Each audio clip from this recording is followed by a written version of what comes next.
네, 반갑습니다. 김초롱입니다. 우리 빌립보서 공부할 시간입니다. 우리 지금 우리가 빌립보서 2장 6절 우리 할 차례인데요. 우리 지난주에 6절 조금 시작하다가 마쳤어요. 그래서 다시 돌아와서 이제 보시는데 6장 6 빌립보서 2장 6절 2장 6절 한번 읽고 시작하도록 하겠습니다. 그는 근본 하나님의 본체시나 하나님과 동등됨을 취할 것으로 여기지 아니하시고 되어 있습니다. 지금 여기에 이제 본체라고 번역된 단어가 이제 몰페라는 단어예요. 몰페. 근데 요 몰페라는 단어와 사실상 동의어가 뭐냐면 형상이라고 번역된 아이콘이라는 단어입니다. 아이콘. 그래서 요 두 단어가 사실 동의어로 보시면 돼요. 동의어로. 그러니까 그리스도는 하나님의 본체시나라고 할 때 본체라고 지금 번역이 되어 있지만 형상이라고 번역해도 상관없다. 사실상. 문제없다. 그러니까 그리스도는 하나님의 형상이다. 이런 말을 바울은 이미 여러 번 다른 데서 했죠. 그래서 이런 내용들과 여러분들이 좀 연결해서 이제 이해를 하시는 것이 필요하다라는 것을 지난주에 말씀드렸습니다. 그러면 오늘 이 시간에는 노트 22페이지입니다. 노트 22페이지. 지금 제가 빌립보서 노트 우리 웹사이트 청교도 신학원 웹사이트에 올려놨으니까 다들 지금 아직 프린트 안 하신 분들은 프린트 하시고 22페이지 보시면은 대체 그리스도가 하나님의 형상이다라는 말이 무슨 뜻이냐 거기에 대해서 제가 이제 좀 설명을 거기에 많이 해놨습니다. 그래서 이 설명은 이제 구약성경부터 봐야 돼요. 구약성경. 여러분 구약성경을 보시면 하나님은 원래 눈에 보이지 않으시는, 그죠? 하나님은 인간의 눈에 보이지 않는 분이신데 하나님이 특별히 자기 자신을 인간에게 나타내 보여주시는 그런 사건들이 구약성경에 기록이 돼 있어요. 그리고 우리가 이제 뭐 계시 사건이다, 혹은 시오파니 하나님의 어떤 나타나심이다 이렇게 얘기하는데. 이런 현상들을 우리가 보면은 관찰해 보면은 아주 일관되게 항상 하나님은 인간의 모습으로 자기 자신을 계시하세요. 나타내 보여주세요. 창세기 18장 2절. 어느 날 아브라함이 이제 그 자기 집이 아니고 텐트죠. 텐트 장막 앞에 앉아 있는데 눈을 들어본즉 사람 셋이 맞은편에 섰는지라 그가 그들을 보자 곧 장막문에서 달려나가 영접하며 몸을 땅에 굽혀 3절 가로되 내 주여 이렇게. 그래서 그 사람들을 향해서 내 주라고 부르면서 우리 집에서 잠깐 좀 머물렀다 가십시오. 그래서 초청을 한 다음에 뭐 떡을 가져오고 물을 가져오고 이렇게 대접을 한단 말이에요. 그러니까 처음에는 사람 3명을 아브라함이 만난 걸로 그렇게 되어 있습니다. 근데 쭉 읽고 내려가다 보면 13절로 내려가 보세요. 13절. 그래서 이제 뭐라 하시냐면 사라가 이제 곧 아기를 낳을 거다 그랬거든요. 그랬더니 이제 사라가 그 얘기를 듣고 웃었단 말이에요. 그때 이제 13절에 여호와께서 아브라함에게 이르시되 사라가 왜 웃으며 이렇게 말해요. 그러니까 세 사람이 와서 세 사람과 대화를 하다가 갑자기 13절로 가면은 여호와께서 이렇게 주어가 바뀌어 버려요. 이게 무슨 뜻이죠? 그 세 사람이 누구냐? 여호와 하나님이다 그런 뜻입니다. 그래서 하나님이 자기 자신을 3명의 사람으로 그렇게 나타내 보여주신 거예요. 그래서 이걸 뭐라 그러냐면은 전문 용어로 신인 동형론이라고 그래요. 신인 동형론. 그러니까 한자로 쓰면은 신 동형론.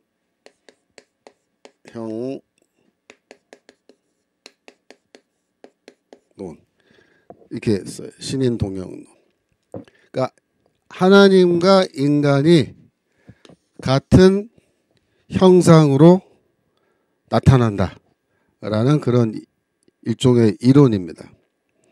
아이고, 우리 지금 채팅창에 보니까 뭐 다들 많이들 들어오셨네. 그런데 천구님은 독일에서 출석합니다. 야, 이거 유럽에서도, 예. 사실 유럽에서 이런 강의 듣기 쉽지 않죠. 쉽지 않은 정도가 아니라 거의 불가능한데 그 인터넷 때문에 이렇게 유럽에서도 반갑습니다. 천구님. 자, 다른 분들도 다들, 예, 황인목님, 예, 김선미님 다들 잘 오셨습니다. 자, 신인동형론, 이게 뭐냐? 구약 성경에 나타난 형상인데 하나님이 자기 자신을 계시할 때 절대로 짐승의 모습으로 계시하지 않는다. 그럼 어떤 모습으로? 사람의 모습으로 자기 자신을 계시해 주시는데 그 첫 번째 예로 방금 우리 창세기 18장을 우리가 봤어요. 그 다음에 두 번째로 사사기 13장 6절. 창세기 13장 6절에 보시면 거기에 이제 삼손 이야기인데, 삼손 이야기. 그 삼손의 어머니가 이제 아기를 갖게 되는. 자, 거기 보시면 잠깐만, 사사기 13장 6절이 그거예요? 잠깐만요, 좀 틀렸는데. 잠깐만요. 사사기 13장. 사사기, 예, 그쵸. 그쵸. 사사기. 사는 이사야. 예. 사사기 13장. 이에 그 여인이 가서 그 남편에게 구하여 가로되 하나님의 사람이 내게 임하였는데 그 용모가 하나님의 사자의 용모 같아서 심히 두려움으로 어디서부터 온 것을 내가 묻지 못하였고 그도 자기 이름을 내게 이르지 아니하였으며 라고 해서 하나님의 뭐예요? 사람이 나타났다. 이렇게 하나님의 사람이. 그러니까 하나님의 사람? 이게 말이 좀 이상하잖아요. 하나님의 사람. 근데 그 모양은 하나님의 사자, 천사란 뜻이죠. 천사의 모습과 용모가 같다. 그래서 지금 그 삼손의 어머니에게 하나님이 스스로 나타내셨는데 어떻게 나타냈냐면 사람의 모습으로 나타내신 거예요. 그래서 그 10절로 내려가면은 그 남편에게 급히 달려가서 뭐라고 얘기하냐면 전일에 내가 임하였던 사람이 또 내게 나타났다. 이렇게 사람이 나타났다. 11절 마노아가 아버지 아내를 따라가서 그 사람에게 이르되, 여기서 사람이죠. 그에게 묻되 당신이 이 여인에게 말씀하신 사람입니까? 계속 사람 그런다고요. 그런데 그 아래 22절로 내려가 보세요. 22절. 13장 22절 하면, 예, 지금 22페이지 하고 있습니다. 노트. 그 아내에게 이르되 우리가 하나님을 보았으니 반드시 죽으리로다. 이렇게 말해요. 그러니까 지금까지 하나님의 사람을 봤잖아요. 근데 22절로 가면은 우리가 하나님을 봤다. 이렇게 말해요. 그러니까 그 사람이, 그 하나님의 사람이 누구라는 거예요, 결국은. 하나님이시라는 거예요, 하나님. 그러니까 하나님이 원래 그 우리처럼 뭐 머리털이 있고 눈이 있고 코가 있고 입이 있고 이런 어떤 육체를 갖고 있는 분은 아니시잖아요. 하나님은 그런 몸을, 육체를 갖고 계시지 않다. 영이시다. 이렇게 말하는데, 그래서 우리가 볼 수 없다. 인간의 눈으로는 볼 수 없다. 이렇게 말하는데, 그 하나님이 우리 인간에게 스스로를 나타내 보여주실 때 어떤 모습으로 나타내 보이신다는 거예요. 네? 어떤 뭐 유령 같은 그런 뭐 흐물흐물한 이런 어떤 유령 같은 모습으로? 그런 게 아니라는 거예요. 짐승? 그것도 아니고 사람의 모습으로 자기 자신을 우리에게 나타내 보이신다. 그 다음에 다니엘서 3장 24절. 이 다니엘의 세 친구 이야기인데요. 이 이야기에서도 보면은 이제 다니엘의 세 친구를 불구덩이 속으로 이제 느부갓네살 왕이 집어 던졌을 때 그 다음 절 25절에 보면은 왕이 또 말하여 가로되 내가 보니 결박되지 아니한 네 사람이 불 가운데 다니는데 보세요. 세 사람을 넣었는데 한 사람이 더 있다 이렇게 얘기해요. 사람이죠 이때도. 상하지도 아니하였고 그 넷째의 모양은 그러니까 넷째 사람의 모양은 형상은 이런 뜻이에요. 형상은 신들의 아들과 같도다 하고 그래서 신들의 아들 이런 말은 결국은 뭐예요? 사람이라는 사람. 신들 하나님이란 하나님의 아들 신의 아들 그러니까 그래서 그 여기서도 그 하나님이 자기 자신을 나타내 보이실 때 네 번째 사람 그러니까 인간의 모습으로 나타내 보이셨다. 에스겔서 1장 1절 여기 보시면은 에스겔이 이제 그 뭘 보냐면 하늘이 열리며 하나님의 이상을 내게 보이시니 근데 하나님의 이상 그랬는데 이게 하나님의 모습을 내게 보이셨다 그렇게 해석해야 돼요. 번역해야 돼요. 하나님의 모습을. 그러니까 에스겔이 뭘 봤어요? 하나님의 모습을 본 거예요. 모습을. 4절로 가면은 내가 보니 북방에서 폭풍과 큰 구름이 오는데 그 속에서 불이 번쩍번쩍하며 그 빛이 그 사면에 비치며 불 가운데 단쇠 같은 것이 나타나 보이고 라 그랬는데요. 이 단쇠라는 단어가 헬라어로 72년 헬라어 구약 성경으로 읽으면 엘렉트론이라는 단어예요. 엘렉트론. 근데 그게 무슨 뜻이냐면 몰튼 브란즈 영어로 몰튼 브란즈. 그러니까 브란즈가 뭐예요? 황동이죠. 황동. 브란즈는 황동인데 몰트는 녹아있는 그렇죠. 녹아있는. 그게 무슨 말이냐면 그 시대에 이 몰튼 브란즈라는 것은 거울이란 뜻이에요. 거울. 우리 시대에는 거울을 지금 유리로 만들지만 고대 시대에는 황동 거울을 썼어요. 황동을 편편하게 이렇게 만들어 가지고 그거를 문지르면요. 번쩍번쩍 빛이 나면서 얼굴을 비치면 내 모습이 희미하게 보인다고요.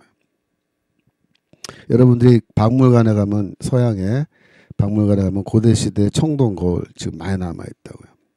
여하튼 그래서 여기 지금 거울에 비친 모습을 봤다라고 이렇게 돼 있는데 이게 무슨 말이냐면 하나님을 직접 보면 죽어요. 그죠? 출애굽기에 나오죠. 하나님께서 모세에게 나를 보면 다 죽는다. 그러니까 내 등 뒤만 보여준다. 그렇게 하시고 등 뒤만 보여주셨잖아요. 원래 하나님은 못 본다. 직접 보면 다 죽어요. 아까도 그랬잖아요. 우리가 하나님을 보았으니 죽으리라 그랬잖아요. 그래서 이 거울에 비친 모습을 본 거예요. 거울에 비친 모습. 직접 본 게 아니라 반사된 모습. 그래서 그 에스겔서 1장의 이야기를 쭉 읽어 내려가면은 26절에 가서 드디어 하나님의 모습에 대한 묘사가 나옵니다. 그 머리 위에 있는 궁창 위에 보좌 형상이 있는데, 그러니까 보좌, 하나님의 보좌인데 이게 이제 그 앞에 쭉 읽어보면은 네 개의 짐승이 이끄는 수레처럼 생겼어요. 그래서 하나님의 이동식 보좌라 그래요. 이동식 보좌. 그거를 우리가 전차 보좌라고도 하고 고대 시대에는 전차이죠. 전차. 말이 이끄는 전차 같은 거. 근데 하나님의 보좌가 그런 전차와 같은 그런 보좌다. 그래서 그 메르카바 히브리어로 메르카바라 그래. 메르카바 보좌 전차 전차를. 그래서 이 지금도 이스라엘의 그 탱크가 거기서 뭐라 그래? 메르카바 전차라죠. 메르카바 전차. 이게 원래 전차란 뜻이에요. 전차. 그래서 이 하나님의 보호자를 봤는데 이 전차처럼 생긴 거예요. 그랬는데 그 보호자의 형상이 있는데 그 모양이 남보석 같고 이렇게 돼 있죠. 남보석은 이제 사파이어 파란색이라는 거예요. 근데 그 보좌 위에 보좌의 형상 위에 그러니까 보좌의 형상이라는 거는 에스겔이 그 전에 보좌를 본 적이 있어요? 없단 말이에요. 처음 보는 거야. 처음 보는 거. 처음 보는데 이게 보좌인지 아닌지 어떻게 알아요? 그러니까 보좌처럼 보이는 어떤 것 그런 뜻이에요. 보좌의 형상이라면 보좌처럼 보이는 것 위에 한 형상이 있어. 그죠? 그 위에 한 어떤 모습, 형상이 있더라 이거야. 근데 그다음 말이 중요해요. 사람의 모양 같더라. 그게 되죠. 여러분 보세요. 하나님의 보좌 위에 누가 앉아 계시겠어요? 하나님의 보좌인데 거기 뭐 천사가 앉아 있어요. 뭐 인간이 앉을 수 있어요. 누가 앉을 수 있어요? 없어요. 아무도 못 앉아요. 거기에. 하나님 외에는 못 앉아요. 근데 하나님이 보좌 위에 앉아 계신 거를 지금 에스겔이 거울에 반사된 모습으로 그걸 본 거예요. 그러니까 모든 게 다 뭐야? 좀 또렷하게 보이지 않아요. 오늘날의 거울은 또렷하게 보이지만 고대 시대 거울은 또렷하지가 않아요. 황동 거울이란 말이야. 그러니까 힘이 좀 희미하게 보이고 실루엣이라 그래요. 실루엣이 보이는 거예요. 이렇게 희미하게 어떤 윤곽이 보인다 말이에요. 근데 그 윤곽을 보는데 보좌 위에 어떤 명확하게 보이지 않지만 어떤 형상이 거기 앉아 계시는데 보니까 짐승의 모양처럼 보여요. 뭐 뱀이라든가 뭐 사자라든가 곰이라든가 이런 짐승의 모습으로 보여요. 그게 아니고 사람의 모습처럼 보이는 어떤 분이 거기 앉아 계시더라. 27절. 내가 본즉 그 허리 이상의 모양은 단서 같아서 그 속과 주위가 불같고 그 허리 이하의 모양도 불같아서 사면으로 광채가 나며. 이거 요약하면요. 이 불같다는 말은 다 빛이 난다는 거예요. 불은 빛이잖아요. 그러니까 허리 위도 빛이고 허리 아래도 빛이다. 그 무슨 말이야? 그 사람의 모양처럼 보이는 하나님의 형상이 몽땅 다 뭐다? 광채, 빛나는 어떤 모습으로 나타났다. 그 말이에요. 그러니까 여러분들이 저를 만약에 거울에 비친 이 김초롱의 모습을 보시면은 그냥 이렇게 희미하게 내 어떤 모습, 인간으로 보이는 어떤 모습만 보이지 거기서 막 빛이 나요? 빛이 안 나잖아요. 저한테서 무슨 빛이 나요? 근데 하나님은 어때요? 사람처럼 보이는 어떤 모습으로 일단은 보이긴 하는데 뭐 눈, 코, 입이 있고 막 이런 그게 다 보이는 게 아니고 아주 빛나는 빛이 나는 거예요. 28절. 그 사면 광채 모양은 비 오는 날 구름에 있는 무지개 같으니, 그러니까 무지개 같다는 말이 무슨 말이냐면 여러분이 이 빨주노초 파남보라 그러죠. 무지갯빛. 이 빛이 이렇게 밝은 빛으로 날 때 그걸 뭐라 하냐면은 그 영어로는 스플렌더라 그래요. 스플렌더. 아주 그 아름다운 휘황찬란한 빛을 말해요. 찬란한 빛. 그 보좌 위에 앉아 계시는 분에게서 찬란한 아주 그냥 강력한 빛이 뿜어져 나오는 거예요. 이렇게 뿜어져 나. 그다음 말이 중요해요. 이는 여호와의 영광의 형상의 모양이라. 그래서 에스겔이 이렇게 얘기하는 거예요. 하나님의 영광은 뭐예요?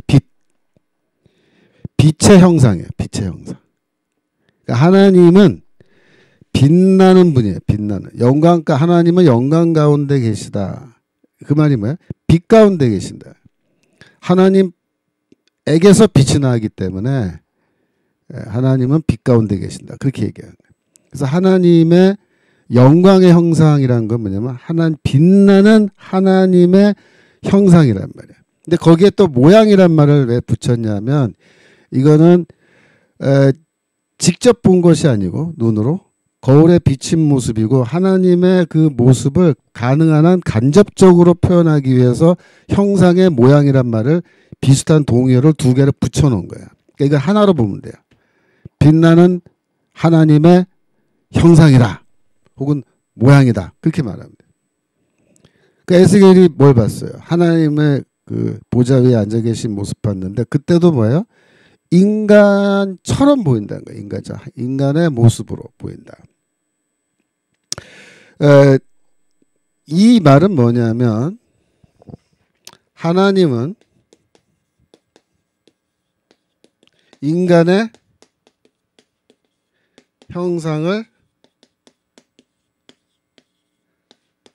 갖고 계신다. 이런 말이에요. 그죠? 하나님은 인간의 형상을 갖고 계신다. 이게 에스겔서에 나오는 내용이에요. 그러면 창세기 1장 26절. 창세기 1장 26절에 보시면 아담을 만드실 때 하나님이 가라사대 우리의 형상을 따라 우리의 모양대로, 여기도 형상 모양이 두 번 나왔죠. 동의어예요 사실. 우리의 형상대로 우리가 사람을 만들고, 그래서 만들었잖아요. 그러니까 인간은 하나님의 형상을 갖고 있다. 이건 많이 들어보셨죠.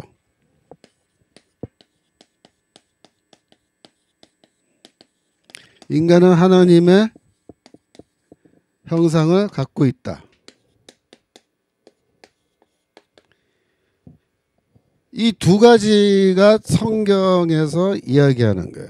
그러니까 여러분들이 목사님들이 2번만 얘기하는 거예요. 2번만. 1번을 목사님들이 얘기를 안 하죠. 왜냐하면 에스겔서 잘 몰라서 그래요. 목사님들이. 신인 동영론을 잘 몰라서 그런다고요. 원래 이 두 가지가 성경이 말하는 거예요. 생각을 해보세요.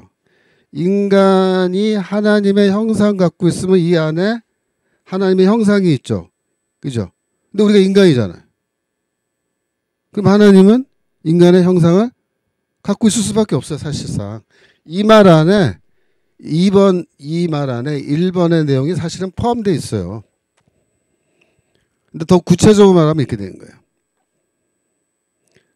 그래서 인간과 하나님은 어떤 관계냐면 서로가 서로의 형상을 공유하고 있는 관계예요. 짐승과 다른 점이 그거예요. 인간이 왜 짐승과 다르냐? 뭐가 다르냐? 하나님을 모르는 사람들은 인간이 뭐 짐승이랑 뭐가 다르냐? 거의 같다 인간은. 예? 이렇게 얘기하는 사람도 있어요. 근데 성경은 분명하게 인간과 짐승은 다르다. 왜 달라요? 짐승은 하나님의 형상 갖고 있지 않아요. 그리고 하나님은 짐승의 형상을 갖고 계시지도 않는단 말이에요. 인간의 형상 갖고 계신다. 그래서 이거는 인간과 하나님 사이에 그 본질에 있어서 공통 분모가 있다 이 말입니다. 인간과 하나님은 그 본질에 있어서 공통 분모를 갖고 있다. 뭐 수학적으로 말하면 이렇게 말해요. 공통 분모. 저는 이거를 어떻게 표현하냐면 수업 시간에 학생들한테 가르칠 때 이게 하나님이고 이게 인간이라면 두 존재가 이렇게 있는 거예요. 이렇게 내적으로 완전히 뭐랄까 연합되어 있다. 그러니까 서로 이렇게 본질이 상호 침투해 있다. 이렇게 말해요. 본질이 하나님과 인간은 그 본질이 상호 침투해 있어서 이렇게 이 상태가 이게 원래 하나님이 인간을 창조하신 상태예요. 아담은 처음에 이렇게 돼 있다고요. 지금은 이렇게 돼 있지만. 그래서 이렇게 되어 있으면요. 어디까지가 인간이고 어디부터가 하나님인지를 사실상 명확하게 구분하기 힘들 정도로 하나님과 인간은 그 본질에 있어서 서로 깊이 상호 침투되어 있는 거예요. 그게 인간과 짐승이 다른 거예요. 여러분들이 인간의 존엄성이란 말 많이 들어봤죠. 또 인권. 요즘 시대 뭐 인권 운동 이런 거 많이 하잖아요. 특히 뭐 동성애 이런 거 하는 놈들이 인권이라 그러면서 동성애 행위 자체가 인권이다. 인간의 뭐 하늘이 주신 권리다. 이따위 소리 하는데 사실 보세요. 그 인권 운동하는 사람들 인간은 존엄하다. 그러므로 인간은 아무도 그 인권을 침해하면 안 된다. 이렇게 말하잖아요. 그러면 이제 질문이 뭐냐면 인간이 왜 존엄해요? 인간이 왜 존엄해요? 소, 돼지는 우리가 도살을 해가지고 소고기도 구워 먹고 돼지고기도 구워 먹고 인간이 원하면은 소 마음대로 죽이잖아요. 근데 사람은 이렇게 마음대로 죽이면 안 된다는 거예요. 왜? 인간은 존엄하기 때문에 함부로 죽이면 안 된다 이렇게 말하거든요. 인권 주장하는 사람들이. 근데 질문이 그 인간은 왜 존엄하냐? 대체 그 근거가 뭐냐 이거야. 인간 존엄성의 근거. 그걸 영어로 사브린티라 그래. 사브린티.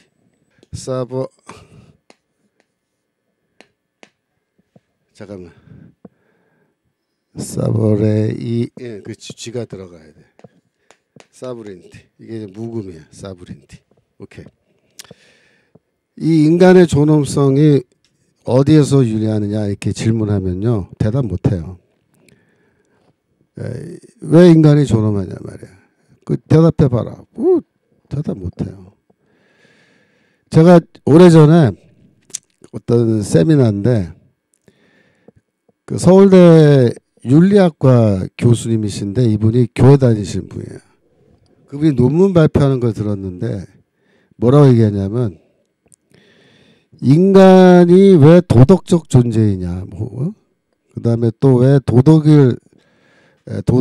인간 도덕의 그 근원, 즉 옳고 그름을 나누는 기준, 그 기준이 대체 어디서 온 거냐라고 했을 때 윤리학에서 그 윤리 철학 뭐 이런 거 가르치는 역사적으로 그 철학의 위대한 거장들도 다 대답 못했다는 거야. 무엇이 옳고 무엇이 그른지가 그게 기준이 뭐냐 말이에요. 뭐 문화는 계속 변해요. 대답 못한대요. 똑같은 거예요. 왜 인간이 존엄하냐 질문하면요. 대답 못해요. 뭐 인간에게는 뭐 사고 능력이 있기 때문에 인간은 언어를 쓰기 때문에 존엄하다? 그다 헛소리예요. 그런 거 갖고 이유가 될 수 없어요. 사실 인간 존엄성의 문제는 이걸 어디서 유래했냐면 이 기독교 복음에서 유래한 겁니다. 기독교 복음은 어디서 온 거예요? 성경에서 온 거야. 그래서 여기에서 이 두 가지 원리예요. 하나님은 인간의 형상 갖고 계시고 인간은 하나님의 형상 갖고 있기 때문에 인간이 존엄한 거예요. 그래서 인간을 죽이면 안 된다라는 그런 원리가 나온 거예요. 제가 예전에 그 이화여대 교수님들 모임인데 기독교 교수님들 모임이 따로 있어요. 이화여대 교수님들 중에서 예수 믿는 분들이 그 교수님들 동아리죠. 그래서 그분들이 뭐 가끔씩 모임이 있는데 그때 이제 강사를 초청해서 특강을 듣는데 한 번은 저를 불렀어요. 그래서 제가 한번 갔어요. 이화여대 가서 특강을 하는데 제가 인간의 자유에 대해서 왜 인간의 자유가 중요한지 거기서 특강을 쭉 했더니 질문 시간에 어떤 여자 교수님이 물어요. 우리 이화여대 여학생들이 낙태 문제에 대해서 대부분 낙태 찬성이라는 거예요. 근데 교수님이 오늘 자유에 대해서 강의를 하고 자유가 중요하고 이게 강조를 많이 했는데 여학생들이 뭐라고 얘기하냐면 이건 내 자유다 이거야. 낙태는 내 몸이고 내 몸에 생긴 내 애기인데 내가 낙태를 한들 네가 무슨 상관이냐. 내 자유인데 이렇게 주장한다는 거죠. 그러니까 저한테 뭐라 하냐면 교수님의 설명대로 하면 이 여학생들이 그 낙태에 대한 생각을 우리가 바꿀 수가 없다. 우리는 기독교를 믿는 사람인데 뭐라고 그러면 학생들한테 이걸 설명하면 좋겠냐 이렇게 질문을 하더라고요. 그래서 제가 바로 이 얘기를 했어요. 이 두 가지 원칙. 인간의 존엄성. 자유보다 더 한 단계 위에 게 있어요. 그러니까 자유라는 가치가 굉장히 중요한 가치예요. 우리가 자유민주주의 그래서 우리가 이 자유를 지키기 위해서 지금 싸우고 있잖아요. 그러면 자유가 최고의 가치냐 그 질문하는 거예요. 자유가 최고의 가치입니까? 그렇지는 않아요. 자유보다 더 상위의 가치가 있어요. 그게 뭐냐면 생명이에요. 생명. 생명이라는 가치는 자유보다 한 단계 위에 있는 더 높은 가치예요. 왜? 생명에는 뭐가 있다? 사브린티. 인간의 존엄성이 있단 말이에요. 존엄성. 그래서 인간은 존엄하고 생명이라는 가치가 자유라는 가치보다 더 상위에 있는 가치이기 때문에 낙태는 안 된다. 그렇게 설명해야 된다. 그랬더니 그 여자 교수님이 맞다고 자기가 생각해도 그게 아주 명답인 것 같다고 이렇게 얘기하더라고요. 여러분들 이 성경 오늘 지금 하나님의 신인 동역로 하나님이 인간의 모습으로 나타나신다. 성경에서 그 얘기에서부터 출발한 거예요. 왜 그리스도가 하나님의 형상이라 바울이 얘기하는지 그걸 설명하기 위해서. 근데 그걸 하다 보니까 중요한 원칙이 나오죠. 그죠? 인간의 존엄성의 기초입니다. 기초. 네, 그래서 24페이지로 넘어가겠습니다. 다니엘서 7장 13절. 네, 다니엘서 7장 13절은 이제 인자에 대한 이야기인데 뭐 지난주에 또 지지난주에 우리 신학자 토크에서 다니엘서 7장에 대해서 얘기 많이 했죠. 그런데 여기 보세요.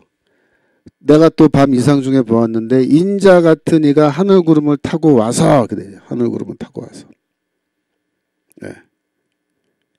그러니까 인자 같은 이란 말은 뭐라 그랬어요? 사람처럼 보이는 어떤 분이 이런 뜻이라고 했죠.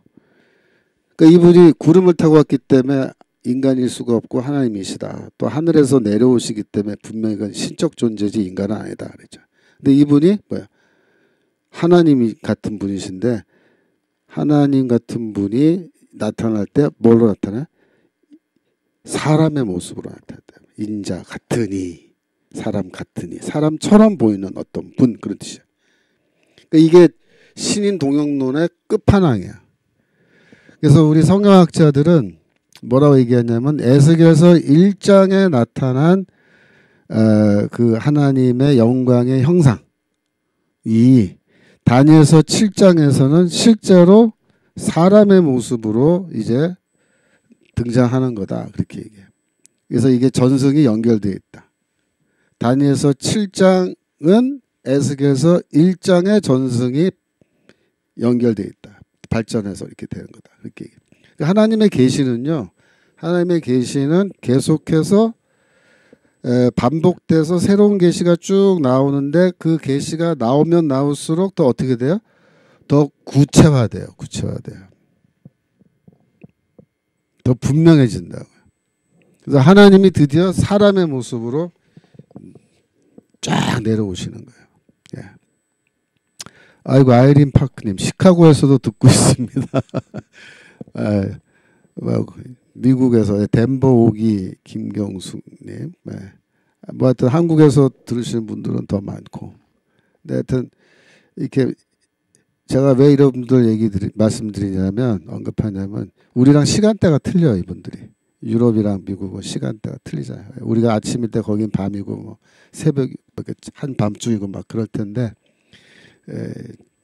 잠 안 주무시고 기다렸다가 이렇게 들어오시기 때문에 제가 말씀드립니다. 미주에서 이번에 뭐 80여 명이 지금 등록하셨다고 제가 들었습니다. 그래서 한 100명 목표로 해서 지금 더 열심히 전도하고 있는 중인데 여러분들 주변에 이렇게 성경 배우기 원하시는 분 있으면 이렇게 얘기하세요. 지금 빌립보서 하고 있으니까 또 다음 시간에 마태복음도 하는데 얼마든지 들어오시면은 성경 재미있게 우리 같이 공부할 수 있습니다. 자, 그래서 이와 같이 이제 그 하나님이 인간의 모습으로 나타나는데 그 신인 동역론이라 그러는데 신인 동역론의 끝판왕은 뭐다? 다니엘서 7장 13절에 인자다 했죠. 근데 문제는 뭐냐면 예수께서 복음서에 보시면 예수께서 자기 자신을 인자라고 그렇게 부르시는 거예요. 그러니까 마태복음 9장 6절. 마태복음 9장 6절 보시면 예수님께서 내가 이렇게 이 대명사를 나라는 대명사 쓰지 않으시고 인자가 이렇게 말해요. 그러나 인자가 세상에서 죄를 사하는 권세가 있는 줄을 너희로 알게 하려 하노라. 그러니까 중풍병자를 고쳐주시면서 야 너 다 나았으니까 집에 가 이렇게 말하지 않으시고 너의 죄가 용서되었으니 일어나 침상 가지고 집에 가라 이렇게 말씀하셨단 말이에요. 일부러 그렇게 일부러. 사람들은 그 말을 듣고 막 분노하죠. 바리새인들 이런 사람들이. 뭐 네가 누군데 감히 죄가 용서되었다는 사죄 선언하느냐. 근데 내가 죄를 용서하는 권세를 내가 갖고 있다 이렇게 주장하세요. 그게 무슨 뜻이에요? 이걸 우리가 신적 권세를 주장하셨다 이렇게 얘기해요. 예수께서 신적 권세를 주장하심. 즉 나는 평범한 인간이 아니고 하나님과 같은 그런 존재다라는 것을 상당히 노골적으로 주장하신 거예요. 이거를 예수의 자기 이해, self-understanding of Jesus라고 얘기하는데 예수는 스스로를 평범한 인간으로 생각하지 않으셨어요. 아주 특별한 하나님과 같은 그런 존재로 스스로 그렇게 이해하시고 우리에게 그렇게 주장하시는 거예요. 마태복음 12장 8절 인자는 안식일의 주인이라. 나는 안식일의 주인이다. 여러분 만약에 제가 김초롱 내가 안식일의 주인이다 이렇게 말하면 그거는 거의 신성모독이에요. 왜? 안식일을 누가 만들었어요? 하나님께서 만드셨다. 엿새 동안 천지를 창조하시고 일곱째 날 쉬시는 그 하나님께서 일곱째 날을 안식일로 하신 거라고요. 그러면 안식일의 주인은 누구예요? 하나님이시거든요. 근데 예수는 내가 주인이다. 안식일의 주인이다. 이렇게 주죠. 그때 인자는 이란 말, 주어를 인자라고 써요. 왜 그렇죠? 왜 인자라 그러죠? 예수는 자꾸 자기 자신을. 이거를 가지고 신약학자들이 뭐 별의별 희한한 설명법을 동원하면서 뭐 이상하게 설명들 많이 하는데 다 헛소리고 한마디로 말하면 이거예요. 예수는 내가 바로 다니엘서 7장 13절에 나오는 그 하늘에서 구름을 타고 내려온 인자가 바로 나다 이렇게 주장하는 거예요. 그 인자가 지금 이 세상에 인간의 모습으로 정말로 태어난 거다. 그렇게 말씀하신 거예요. 인자. 그러면 이런 예수는 뭐예요? 말 그대로 보이지 아니하는 하나님이 우리에게 눈에 보일 수 있는 모습으로 자신을 나타내신 분이신 거죠. 그런 분을 뭐라고 부르면 좋겠어요? 하나님의 형상이라고 말해야 되지 않겠어요? 하나님의 형상이라고? 그렇지 않아요? 네. 보이지 아니하는 하나님이 여인의 몸을 통해서 인간의 모습으로 태어나셨다. 그분을 뭐라 그러면 좋겠어요? 하나님의 형상이라고. 저분은 하나님의 형상. 그러니까 바울이 그리스도는 하나님의 형상이라 그리스도는 하나님의 본체시라 그렇게 말을 하는 거예요. 이상한 말이 아니죠. 그죠? 예, 이상한 말이 아니야. 25페이지입니다. 그래서 여러분들이 빌립보서 2장 6절에 그리스도는 근본 하나님의 본체시나 라는 말을 이제 충분히 이해할 수 있겠죠? 왜 그리스도가 하나님의 형상인지? 그죠? 그래서 아까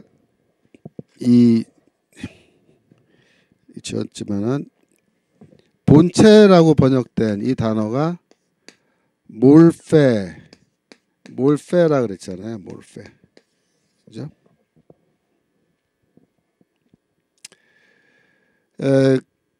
그래서 이 신인 동영론이라는 그 말을 영어로 뭐라고 쓰냐면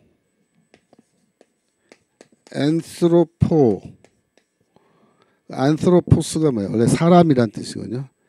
인류학 그러면 안스로팔러지라고 하잖아요. 안스로팔러지. 그러니까 인간이란 뜻이라고 해요. 안스로포 몰피즘이라 그래요. 안스로포 몰피즘. 근데 몰피즘의 몰피가 뭐냐면 이게 몰페에서 온 거예요. 몰페. 안스로포 몰페. 그래서 몰피즘. 이게 몰페가 뭐야?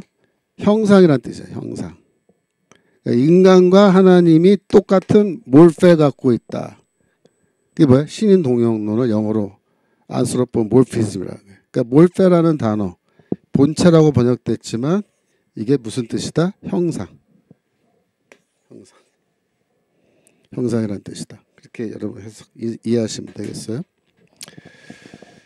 에, 그래서 그리스도는 원래 하나님의 몰페이시다라는 것은 그리스도가 물론 이 땅에 마리아의 몸으로 태어난 인간이시지만 그리스도는 평범한 인간이 아니고 영원한 하나님과 같은 분이다라는 뜻이니까 그럼 결국 뭐냐? 그리스도의 선제. 선제는 뭐예요?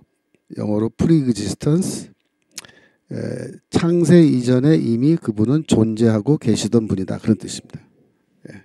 창세 이전부터 존재하고 계신 분이다. 아이고 알지너 분 여기 성도님 사기 출석입니다. 졸업했지만 교수님 말씀이 고파서요. 예, 잘 오셨습니다. 졸업했다고 이거 안 들으시면 안 돼요. 예, 졸업했어도 계속 들으시는 거예요. 우리는 10년은 들으셔야 된다 그랬죠. 10년. 예. 사실 여러분들이 지금 듣고 계신 이 강의는요. 제가 신학교에서 강의하는 거 MDB 학생들, 그러니까 전도사들이죠. 전도사들하고 또 뭐 하여튼 목사님들한테도 강의하는 건데 이런 내용 수준에서 하는 거예요. 지금 이게 신학교이기 때문에. 그리고 솔직히 말하면 더 자세하게 해드린 거예요. 제가 여기서. 왜냐하면 시간 제한이 없기 때문에. 수업 시간에 시간 제한이 있기 때문에 이렇게 자세하게 하나하나 다 못 해줘요. 대충 설명하고 지나간다. 그러니까 사실 신학교 교육이요. 그렇게 하면 안 돼요. 사실 뭐 성경 제대로 가르쳐서 졸업시키려면요. 다른 과목 다 없애버려야 돼요. 성경만 가르쳐야 돼요. 3년 내내. MDB 3년이거든요. 근데 그렇게 못하죠. 뭐 별의별 거 다 가르치다 보니까 쓸데없는 것까지. 일기 졸업생이신데 윤정킴님. 예. 매일 들어요. 너무 좋은 강의입니다. 감사합니다. 자, 매일 듣는다는 말은 복습도 하신다는 뜻인데 네, 복습하시죠. 좋죠. 예, 사랑의 향기 편지 교수님 10년 같이 가시죠. 예, 가봅시다. 10년. 예. 예, 그다음 다시 돌아와서 25페이지 하나님과 동등됨을 취할 것을. 자, 그 다시 2장 6절 빌립보서 2장 6절 다시 한번 보여주세요. 그는 근본 하나님의 본체시나 하나님과 동등됨을 취할 것으로 여기지 아니하시고. 그래서 하나님과 동등됨이라는 말은 신적 지위라는 그런 뜻입니다. 동등됨이라고 번역된 단어는요. 이소스라는 형용사인데 이게 형용사이면서 동시에 명사가 다 돼요. 이게 헬라어는 희한한 언어예요. 형용사가 명사도 돼요. 동등한 이렇게 해도 되고 동등함 으로 이렇게 번역해도 되는데 여기서는 동등함, 하나님과 동등함이 되는 것, 물론 이렇게 번역하시면 하여튼 하나님과 동등됨 그렇게 간단하게 번역해도 돼요. 취할 것으로 여기지 아니하셨다. 그때 취할 것이라고 하는 단어는요. 이게 헬라어로는 할파그모스라는 단어인데 요 명사에 동사형이 있어요. 동사형. 하르파조라는 동사인데 이 동사가 아주 자주 나오는 동사예요. 성경에서. 이 하르파조라는 동사는 뭐냐면 이렇게 확 낚아챈다는 뜻이 낚아챈다. 잡아채다. 낚아채다. 영어로 스네치. 스네치는 확 이렇게 낚아채는 거예요. 여러분들이 그 날치기 뭐 강도라 그러나요? 오토바이 타고 가면서 두 사람이 타고 가면서 뒤에 있는 사람이 거기 서 있는 어떤 여자분의 핸드백을 탁 낚아채 가지고 오토바이 타고 도망가잖아요. 그 뭐 날치기범이라죠. 날치기범. 날치기. 낚아챈다. 그죠? 그 단어예요. 근데 그 명사형이라고요. 그러니까 신적 지위를 낚아채는 어떤 것으로 이런 뜻이야. 취할 것으로라고 번역했는데 취하다라는 물론 그 취하는 거죠. 예? 날치기범이 지나가는 여자 핸드백을 취하고 도망갔죠. 네, 조금 번역이 약하죠. 약하다. 이거 뭐라고 번역하면 좋겠어요? 저는 도둑질할 것으로 이렇게 번역하면 좋다고 생각합니다. 그는 근본 하나님의 본체시나 하나님의 형상이시나 하나님의 신적 지위를 도둑질할 것으로, 낚아챌 것으로, 취할 것으로 여기지 아니하셨다. 이렇게. 그러니까 이게 아주 묘한 표현이에요. 도둑질할 것으로, 낚아챌 것으로 여기지 아니었다. 그 말은 뒤집어서 말하면 누군가는 그거를 낚아챌 것으로 생각하고 낚아채려고 했었다라는 뉘앙스가 여기 담겨져 있다고요. 그러니까 바울은 여기서 그리스도와 누군가를 비교하고 있다라고 우리가 볼 수 있어요. 그럼 누구와 그리스도를 비교하고 있을까요? 비교 대상이 누구냐라고 했을 때 전통적인 우리 바울 신학의 빌립보서 해석의 견해는 뭐냐면 아담과 비교하고 있다 그렇게 보는 겁니다. 아담과. 왜냐하면 창세기 3장 5절 아담의 그 범죄에 대한 기록을 보면 뱀이 뭐라 그러냐면 너희가 그것을 먹는 날에는 너희 눈이 밝아 하나님과 같이 되어 선악을 알 줄을 하나님이 아십니다. 그래서 하나님과 같이 된다는 말이 뭐냐면 하나님처럼 된다. 하나님처럼. 그래서 아담이 하나님처럼 되고 싶어서 선악과를 따먹었다는 거예요. 근데 아담의 그 위치를 보면요. 창세기 1장 28절.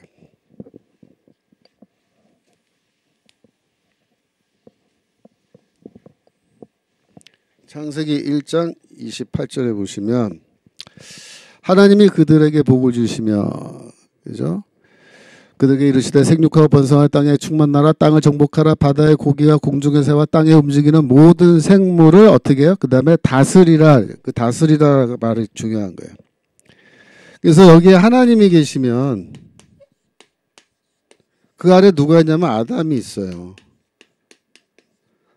아담이 세상 만물을 다스리기 때문에 아담 밑에 천지 만물이 있어요. 천지 만물.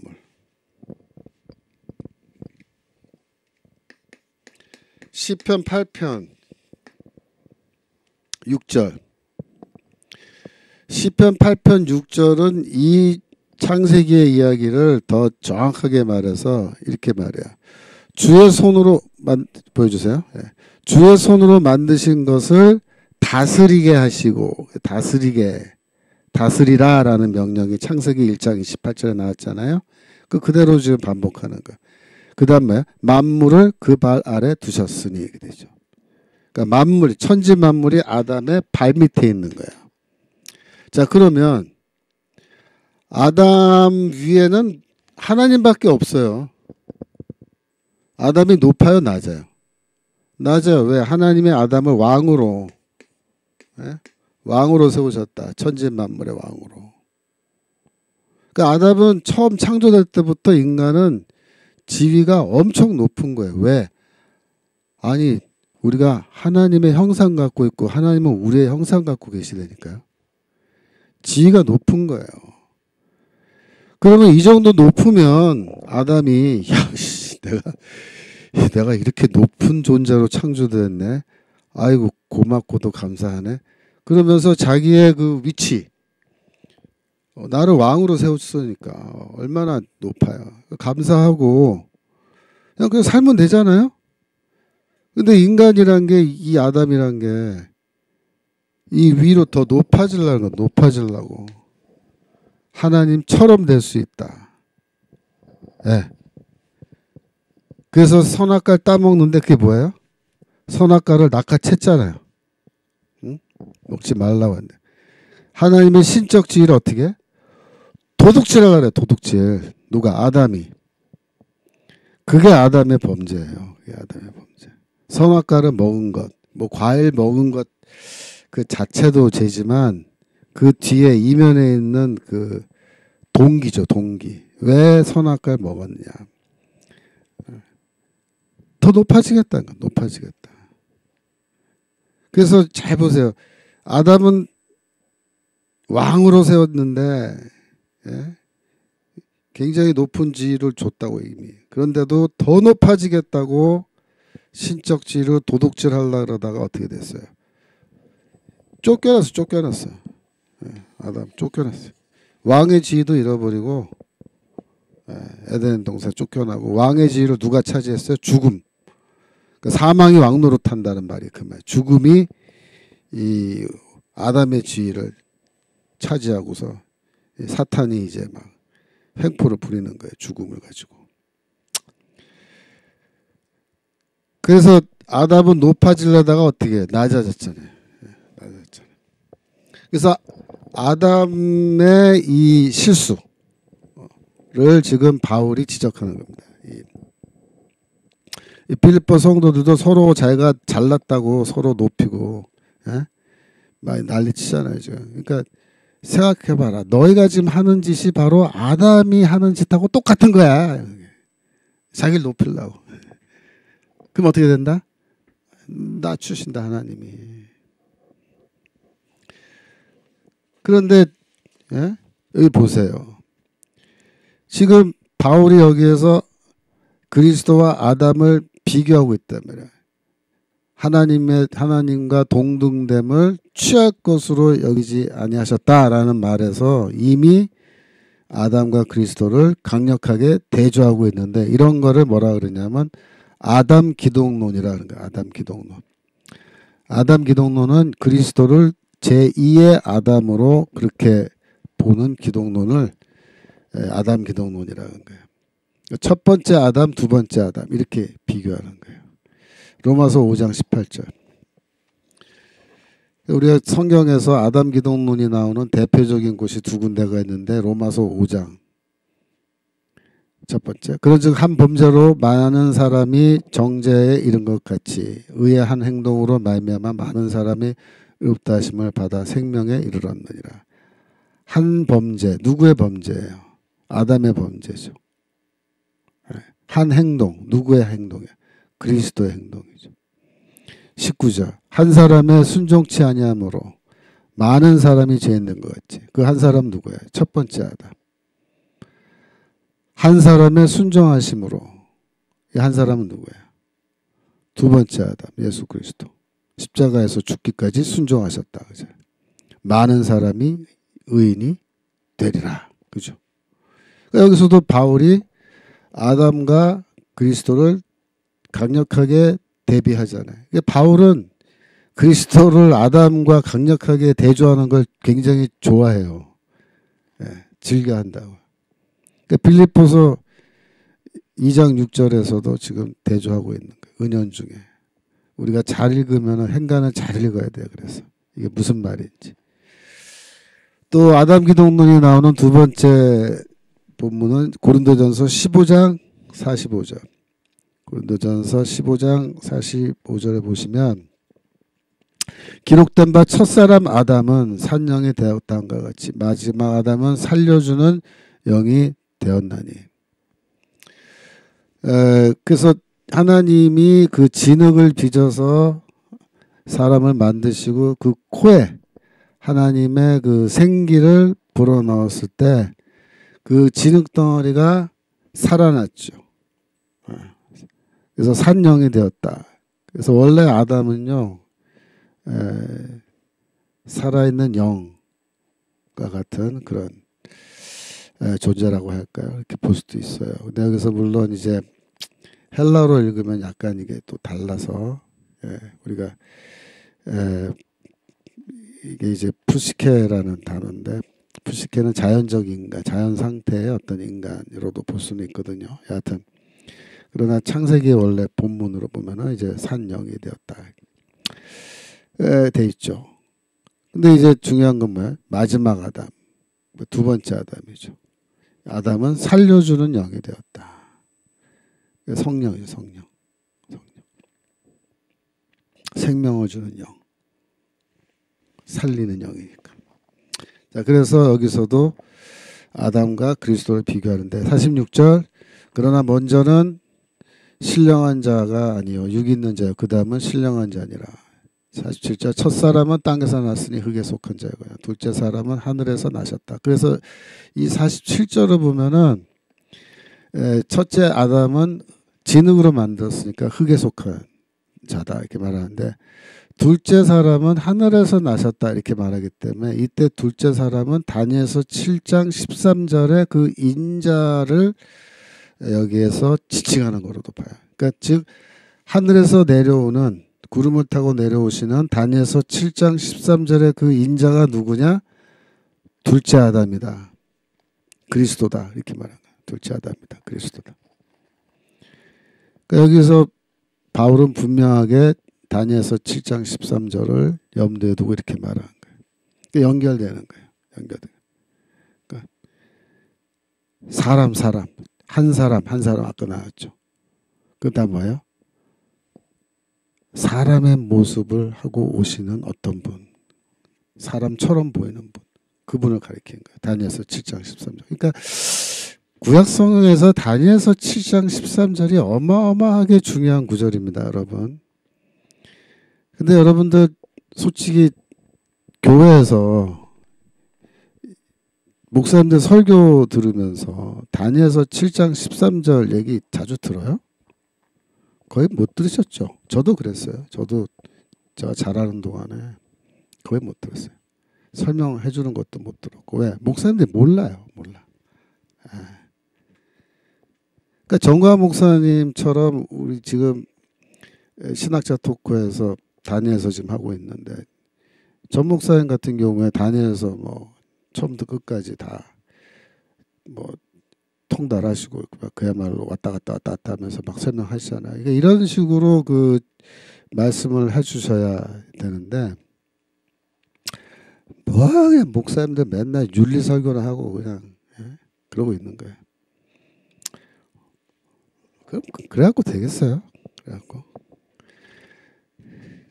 그러니까 어제도 제가 주일날 그 강화문에 있는 세문안교회, 제가 부모님이 거기 평생 다니셨고 연세가 많으셔서 제가 가끔 그 교회로 모시고 가야 돼요. 할 수 없이. 그래서 제가 모시고 가서 앉아서 같이 예배를 드리는데, 그 설교를 듣고 있으면요, 한심한 거예요. 한심한 거예요. 성경 구절 읽어놓고 성경 그 구절에 대해서 분석을 하지도 않아요. 설명도 안 해요. 성도들한테. 어제는 뭐 너희는 세상의 소금이다 그렇게 해놓고서 그냥 맨날 듣는 그 설교, 그 나무래 그 밥이죠. 그 얘기 또 하고. 근데 원래 그 소금이라는 말이 구약 성경에 많이 나와요. 구약 성경에. 여러분 그냥 컴퓨터 바이블 찾아서 소금이라고 쳐보세요. 창세기부터 말라기까지 소금이라는 단어가 얼마나 많이 나와요. 근데 재밌는 그 내용들이 많다고요. 소금과 관련된 성경에, 구약 성경에. 예를 들어서 소금의 언약이란 말, 소금 언약. 왜 소금 언약이란 말 쓸까요?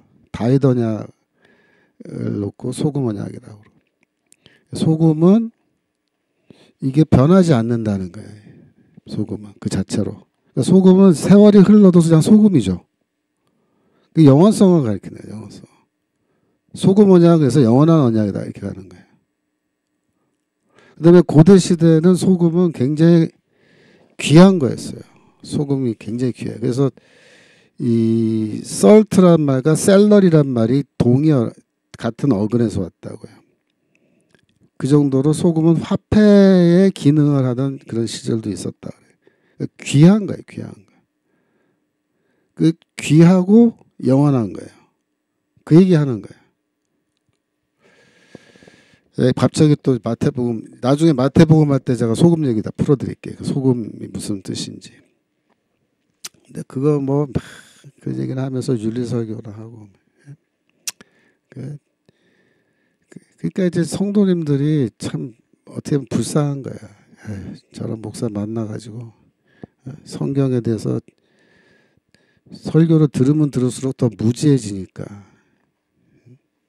설교를 들으면 들을수록 성경에 대해서도 잘 알게 되고 지식이 늘고 또 깊이 이해하게 되고 말씀으로 은혜 받고 그래야 되는데, 성경하고 관계없는 얘기 맨날 한심한 거야. 한심한 거.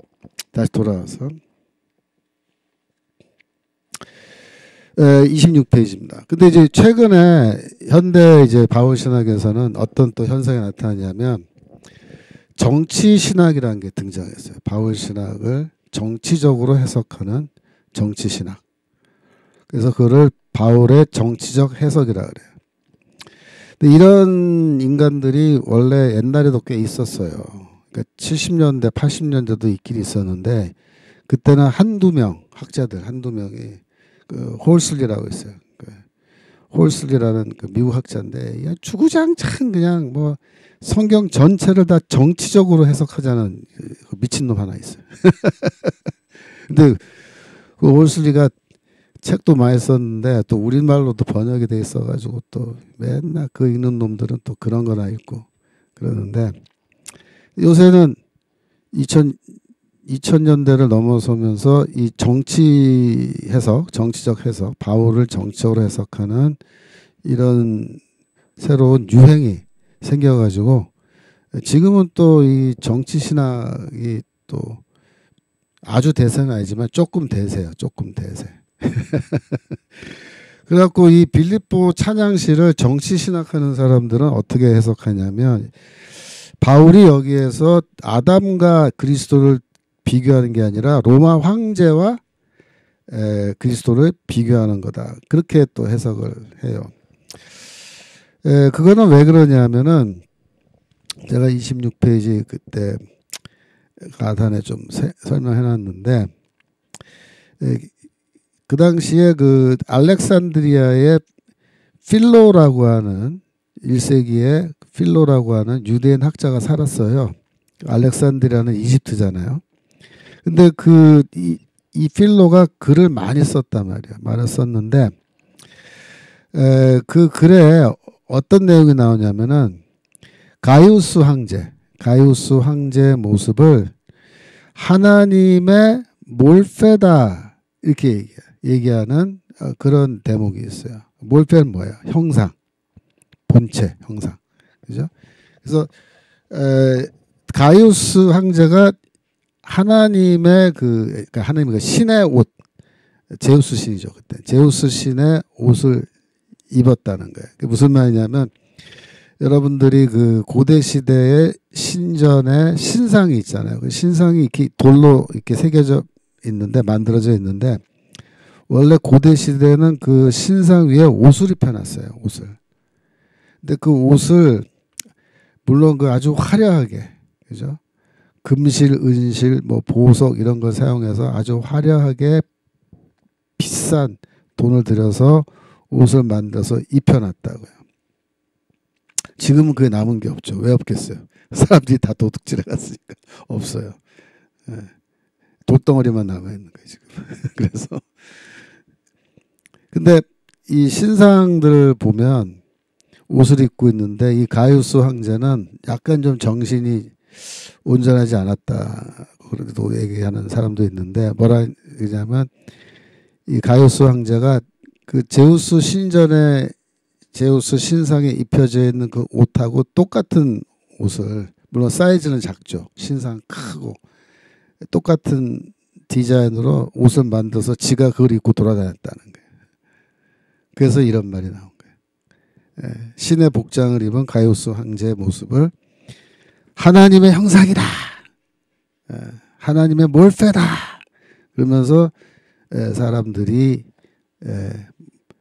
아첨을 떨었겠죠. 보나마 아첨을 떠니는데 그걸 이제 이 알렉산드리아에 살던 유대인 학자 필로가 그 얘기를 듣고 기록을 해놓은 거예요. 여기다. 그러니까 지금 빌립보서에 나오는 이 표현하고 거의 같은 거야 이게 지금. 또 그 다음에 그 칼리귤라 가이우스 황제죠. 그 별명이 칼리귤라예요. 가이우스의 별명이. 칼리귤라는 신들이 갖고 있는 영예를 탈취하듯 취했고 이런 말이에요. 신들이 갖고 있는 영예, 신의 영예를 탈취하려고 했다. 비슷하잖아요. 네? 취할 것으로 여겼다. 그런 말이잖아요. 그 다음에 자신에 대해서 주라는 호칭, 퀴리오스 헬라어로 주라는 호칭을 사용하도록 요구했고, 뭐 하나님으로 여겨지고 싶은 열망에 사로잡혀서 갖은 악행을 저질렀는데도 사람들은 그를 divine form, 신적 어떤 모습이다, 신의 모습이다 라고 말했다는 거예요. 그 다음에 이제 플루타크라고 하는 그 고대 시대의 문필가가 남긴 이야기에 위정자는 모든 것을 명령하는 하나님의 형상이다. 이것은 아이콘이라는 단어가 써요. 아이콘. 하나님의 형상이다. 그러나 그는 그의 덕에 의해 자신을 하나님과 같은 존재로 만든다. 하나님과 같은 존재. 이 말은 하나님의 어떤 모습으로 만든다. 그런 뜻이에요. 이것은 빌립보서 2장 7절에 사람과 같이 되셨고, 거기서 호이오마라는 말 나오는데 좀 비슷한 단어예요. 호이오테타, 이게 하여튼 비슷한 단어예요. 디오크리소스톰이라고 하는 그 당시의 철학자죠. 이 사람은 알렉산더 대왕이 탐심을 가지면 안 된다라고 말하면서, 탐심을 갖고 있는 사람은 천박한 사람의 영혼을 갖고 있기 때문에 다른 사람들이 보지 않을 때는 어떻게 물건을 낚아챈다. 그래서 하나님과 동등됨을 취할 것으로 여기지 아니하였다라는 말을 로마 시대 황제들이 정반대로 권력을 낚아챈 것과 정면으로 대조된다. 그래서 당시 로마 황제들이 자신을 신과 같이 높이는 그런 현상. 이게 이제 황제 숭배 문제인데, 이 특이하게도 다른 황제들, 그러니까 초기에 다른 황제들은 그렇게 안 했는데, 이 가이우스는 노골적으로 자기 자신을 제우스 신의 화신으로 그렇게 주장을 했었어요. 그래서 즉 로마 황제는 근본 하나님의 본체가 아님에도 불구하고 자신을 신으로 주장하기 위해 하나님과 동등됨을 탈취할 대상으로 여기고 도둑질했다라는 거죠. 그러나 그리스도는 그렇게 하지 않았다. 이렇게 말하면서 바울이 지금 그 황제와 그리스도를 대조하는 거다. 이렇게 이제 해석을 하는 거예요. 그렇게 해석을 하면 어떻게 어느 방향으로 나가냐면, 이 바울의 이 전도 활동을 정치 투쟁으로 봐요. 정치 투쟁으로. 그래가지고 이 구원은 뭐냐면 로마 황제를 쫓아내고, 그러니까 정권을 전복시키는 거죠. 황제의 지배에서 벗어나는 것이 구원이다. 바울이 그렇게 가르쳤다. 라고 가르치는 게 뭐야? 정치적 해석이에요. 정치적 해석. 바울 복음을 정치적으로 해석하는 거예요. 그러니까 하나님의 나라는 그럼 뭐겠어요? 하나님의 나라는 로마 제국을 멸망시키고 이 땅 위에 기독교인들의 손으로 이룩하는 어떤 나라, 현세의 나라죠. 그때 영원한 나라가 아니고 현세의 어떤 나라, 그거를 하나님의 나라라고 하는 거다. 이렇게 가르친 거예요. 그러니까 어제도 제가 세문안교회에서 이상학 목사 설교 들으니까 뭐라 하냐면, 이 땅 위에 우리가 하나님의 나라를 일으켜야 됩니다. 이렇게 설교하는 거야. 아니, 우리가 이 땅 위에서 하나님의 나라를 이룩할 수 있어요? 우리가 안 돼요. 불가능한 거예요. 그러니까 복음을 정치적으로 해석한 사람들이 그렇게 말하는 거예요. 항상 우리가 이 땅에 새로운 나라를 세워야 된다. 착각하지 마세요, 여러분들. 하나님의 나라는 우리가 세우는 게 아니고 하나님께서 세우시고 하나님께서 우리에게 선물로 주시는 거예요. 종말의 때 하나님의 능력으로. 그러니까 이거를 못 받아들여요. 제가 학교에서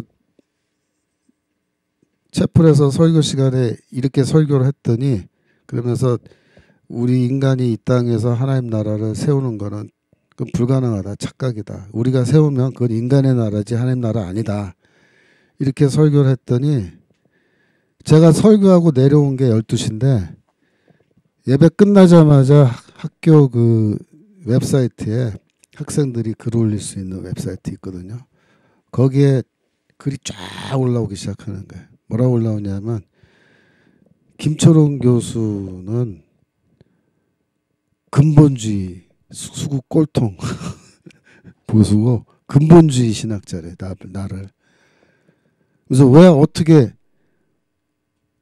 하나님의 나라를 우리가 세우는 거지 하나님이 세우는 거라고. 그래서 내욕을 막 하는 거예요. 누가 학생들이. 예. 그래가지고 뭐 지네들끼리 뭐 난리가 났어요.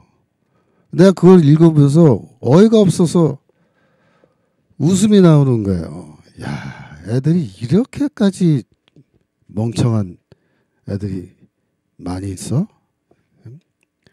아니 하나님의 나라를 지네들이 세우겠다고 그게 성경의 말씀이라고 지금 믿고 있는 거예요. 왜? 목사님들이 신학자들이 이게 가르치니까 우리가 하나님 나라 세워야 된다고. 그 다 정치적으로 해석한 거예요. 정치.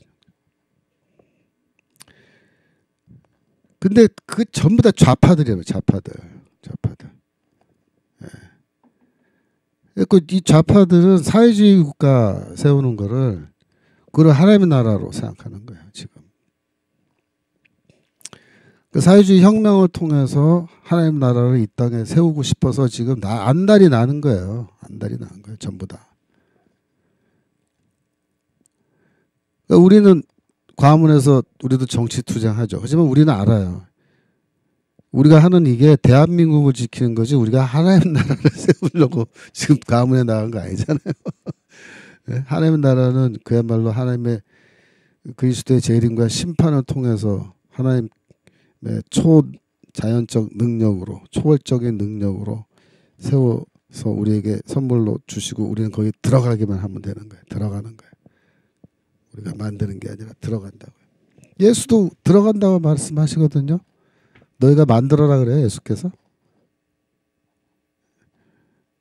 잔치 자리에 너희 초청했으니까 들어오라 그러죠. 들어오라. 그의 나라에 들어간다라 그러죠.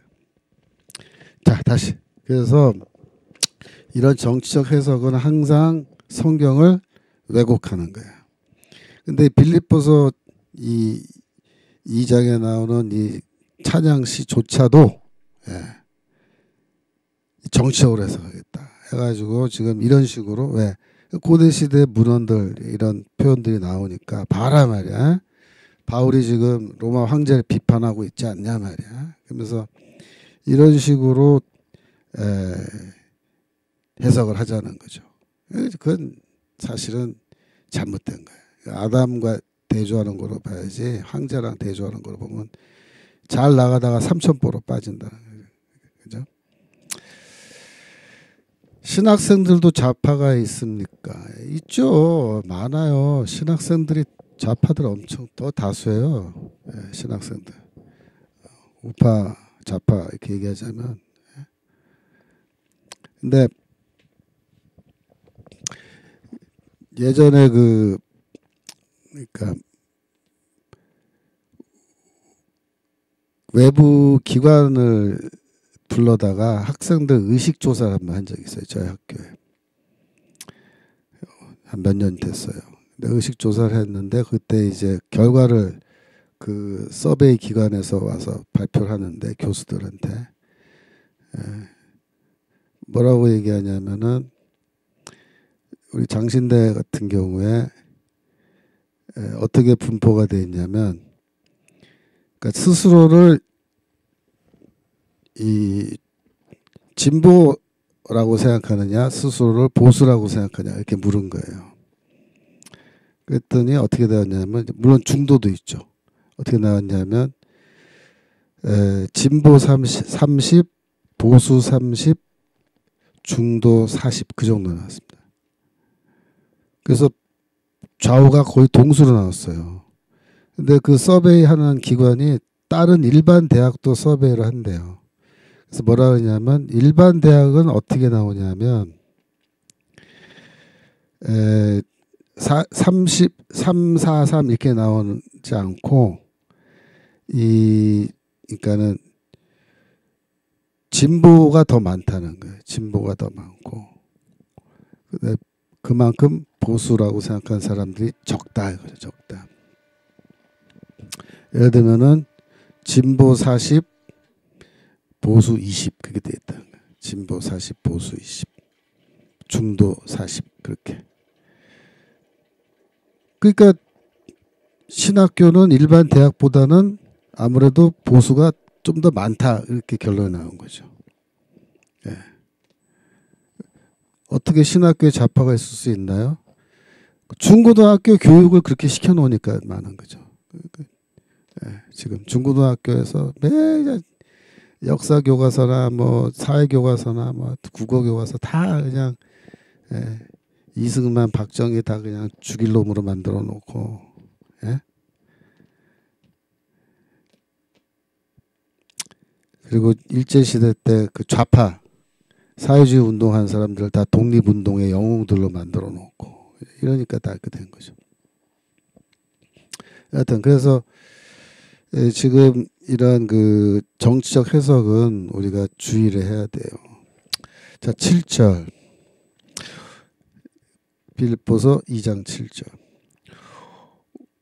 오히려 자기를 비워 종의 형체를 가져 사람들과 같이 되었고 여기서 이제 자기를 비워라고 했는데 이 동사가 이제 케노라는 동사인데 여러분이 뭐 케노시스란 말 들어보셨을 수도 있어요. 케노시스.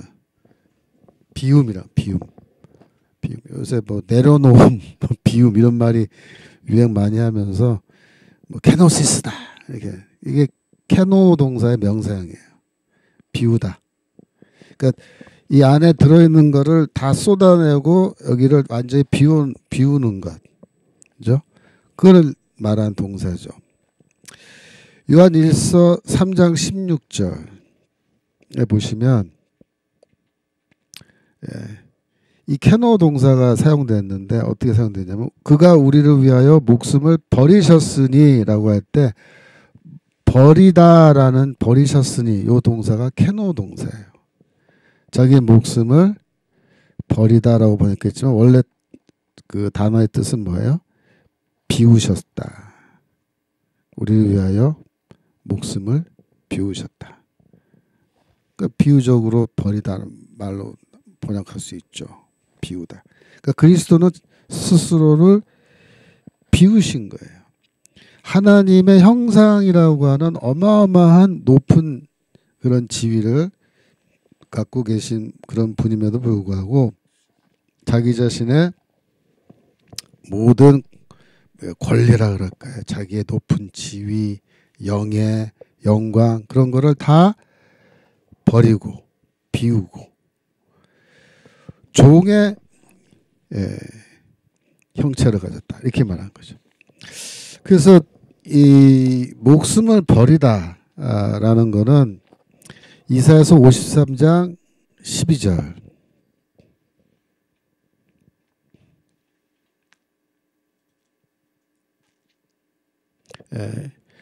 보시면 그가 중간에 보세요. 그가 자기 영혼을 버려 사망에 이르게 하며 자기 영혼을 버려 그렇죠? 자기의 목숨을 비우시고 자기를 비우시고 그 말이죠. 자기를 비운다. 그래서 이제 그리스도가 자기 비웠듯이 우리도 우리 스스로를 비워야 된다. 뭐 이런 말들을 영성신학에서 이제 많이들 하고 있는 거죠. 그래서 그 다음에 종의 형체를 가져라고 할 때 종이라는 말은 노예란 뜻이에요. 노예. 그 둘로스라는 단어인데 둘로스는 원래 노예예요. 노예의 형체를 가져 그랬는데 이때 형체가 뭐냐면요. 이게 몰페라는 단어예요. 몰페가 뭐예요? 아까 6절에서는 본체라고 봐야 돼. 그리스도는 하나님의 본체시나라고 할 때 하나님의 몰패다. 그래서 우리가 형상이라고 그냥 번역하면 된다 그랬잖아요. 하나님의 형상이시다. 여기서 종의 형체라고 번역했는데 이때도 몰패예요. 근데 이거를 형체라고 번역하지 않아도 되고 그냥 형상 그랬어요. 형상. 종의 형상을 가져. 노예의 형상을 가져. 이렇게. 그러니까 하나님의 형상이 자기를 비우고 뭐야? 노예의 형상을 가지셨다. 그렇게 얘기하는 거예요. 노예의 형상을 가지셨다. 이 세상에 인간으로 태어나시는 그 모습을 얘기한 거죠. 뭐 특별히 이때 이 노예, 종을 이사야서의 고난받는 주의 종과 연결하는 그런 시도가 있는데 뭐 가능은 해요. 근데 이제 문제는 이 이사야서에서는 이 내 종, 고난받는 주의 종 할 때 그 종을 둘로스로 쓰지 않고 파이스로 써요. 파이스는 사실 남자 아이를 말하는 거예요. 어린 나이의 남자 아이. 그렇기 때문에 뭐 남자 아이가 노예일 수도 있지만은 여기서는 조금 뉘앙스가 다르기 때문에 바로 연결을 잘 안 된다고 이렇게 많이들 생각을 해요. 그런데 문제는 또 뭐예요? 이사야서 49장 3절. 이사야서 49장 3절에 보면 이게 주의 종의 노래의 두 번째 노래인데 49장이 그 고난받는 주의 종 할 때 그 주의 종하고 똑같은 거예요. 내게 이르시되 너는 나의 종이요 라고 할 때 이때는 헬라어로 읽으면 둘로스로 또 돼 있어요. 둘로스로. 5절에도 그는 태로부터 5절 밑에 나를 태로부터 남으로 자기 종으로 삼으신라고 할 때 그때 종이 또 둘로스예요. 그러니까 주의 종을 꼭 파이스라고만 하는 게 아니라 둘로스라고 하는 이런 케이스가 있기 때문에 지금 고난받는 주의 종하고 빌립보서 2장 7절에 나오는 종의 형체를 가져라고 할 때 그 종이 같은 거 아니냐. 그렇게 해도 이제 뭐 볼 수 있어요. 그거는 여러분 참고하시면 될 것 같고. 29페이지로 갑니다. 29페이지. 사람들과 같이 되었고 종의 형체를 가져 사람들과 같이 되었고 더 정확하게 번역하면 사람의 형상으로 태어나셨고 이렇게 거기서 이제 호모이 오마라는 단어인데요. 그거 사실 다 동의어예요. 그러니까 몰페, 뭐 아이콘, 호모이 오마 이런 게 다 동의어니까 사실 다 그냥 형상으로 일관되게 번역하는 게 오히려 이 독자들, 성경을 읽는 독자들한테는 더 이해가 쉬워요. 그러니까 원래 그리스도는 하나님의 형상이시나 종의 형상을 가지셔서 사람의 형상으로 태어나셨고 이렇게 말하면 태어나셨다. 그래서 바울이 여기에서 동의어를 계속 많이 동원하는 거예요. 이렇게 동의어를. 그 다음에 또 사람의 모양으로 나타나셨으며 이것도 사실은 또 동의어예요. 계속해서. 그러니까 우리 한국말에는 그런 게 없는데 서양 언어에서는 똑같은 단어를 계속 반복해서 쓰는 거는 좀 글을 못 쓰는 사람이 그렇게 쓴다고 생각하는 거고 글을 좀 쓸 줄 아는 사람은 어떤 단어를 쓴 다음에 그 단어를 또 쓰지 않고 그 다음에 동의어를 써요. 또 비슷한 말 다른 말로 또 바꿔서 쓰고 이렇게 글을 쓰는 거예요. 원래 그게 어휘를 다양하게 동원해서 글을 쓰는 거를 더 잘 쓴 글이라고 보는 거예요. 그러니까 이 찬양시도 이게 그런 현상이 나타나요. 동의어들이 계속 나오는 거라. 근데 어떤 학자는 그 동의어가 각각 또 다른 뜻이다. 그래가지고 요 정도의 미묘한 차이가 있다라고 이렇게 주장하면서 뭐 하는 말도 있는데 그건 그렇게 미묘한 차이까지 그 당시에 일상생활에서 헬라인들이 다 이렇게 구분하면서 이런 단어 쓰지는 않아요. 그래서 동요로 보면 됩니다. 고린도후서 8장 9절. 그래서 그 인카네이션, 그리스도가 인간으로 태어나신 이 모습을 이제 바울이 어떻게 얘기하냐면, 우리 주 예수 그리스도의 은혜를 너희가 알거니와 부요하신 자로서 너희를 위하여 가난하게 되심은 그의 가난함을 인하여 너희로 부요케 하려 하심이니라.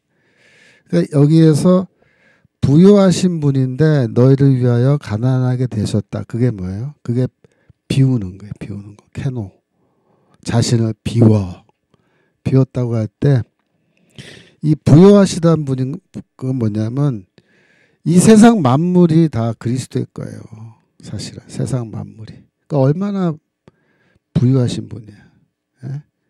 지금 뭐 세계에서 제일 가는 부자 빌 게이츠 뭐 누구 해봐야 그리스도가 갖고 계시는 그 모든 재산이라 그럴까요? 거기 비하면 아무것도 아니죠. 아무것도 아니죠. 그런 분이시라는 거예요. 원래 그리스도가. 어마어마하게 부유하신 분인데 너희를 위하여 가난하게 되셨다. 이 말은 물론 뭐 가난한 가정에서 목수의 아들로 태어났으니까 가난하게 되신 것도 맞지만 이건 그걸 넘어서서 돈의 뭐 많고 적음 부유함과 가난함을 넘어서서 신적 지위를 버리고 인간의 모습으로 태어나신 게 뭐야? 그게 가난하게 되신 거거든요. 그래서 이 가난은 경제적 개념이 아니에요. 여기서 가난은 인간으로 인카네이션 태어나신 것 자체가 가난하게 되신 것.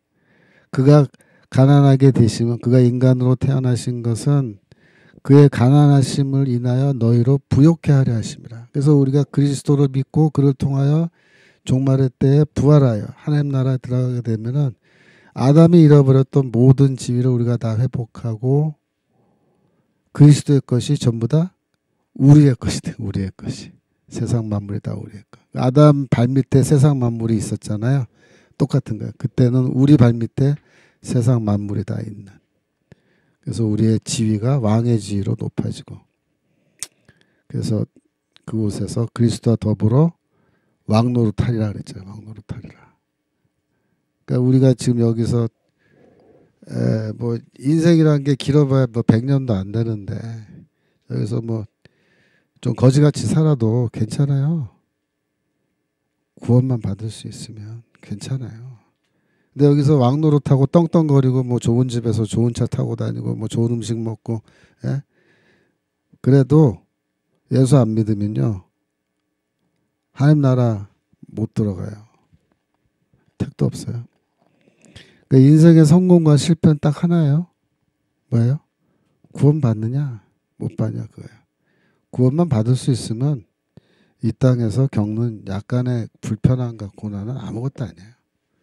구원만 받을 수 있으면 우리가 그 모든 우리 인생의 목표를 하나님 나라를 향해 가는 구원으로 보고 살아가면요 그럼 성공한 인생이에요. 그죠? 그렇게 보셔야 돼요. 그래서 지금 시간이 거의 다 됐나요? 예.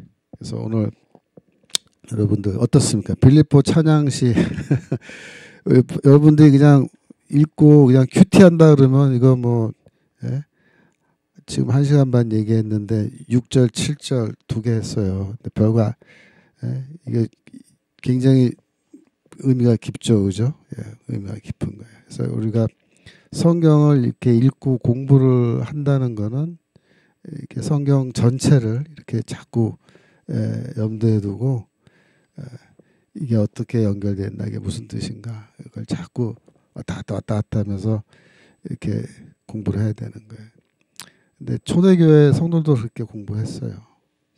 증거가 있어요. 그래서 우리가 이 성경을 이렇게 하여튼 재미있게 그죠? 재미있게 또 풍부하게 공부하는 것 자체가 하나님의 주신 축복입니다. 자, 기도하고 마치겠습니다. 하나님 아버지, 빌립보 찬양시 뒤에 담겨져 있는 정말 중요하고 귀한 말씀, 메시지들을 우리가 살펴보았습니다. 인간이 얼마나 귀한 존재로 창조되었는지, 하나님께서 우리를 얼마나 높은 존재로 만드셨는지를 기억하게 하시고, 이 잃어버린 이 왕의 지를 하나님께서 그리스도를 통하여 회복할 수 있는 그 길을 열어주셨는데, 이 구원을 굳게 붙잡을 수 있도록 도와주시고, 다른 모든 것을 다 잃어버린다 하더라도 우리가 이 구원만은 절대로 잃어버리지 말게 하시고, 영광된 하나님 나라에 도달하여 그리스도와 더불어 왕노릇하는 저희 모두가 되도록 주여 축복하여 주옵소서. 감사드리며 예수 그리스도 이름으로 기도합나이다. 아멘. 예, 수고하셨습니다. 예, 우리 다음 시간은 한 10분 쉬었다가 마태복음에 다시 찾아뵙겠습니다. 휴식.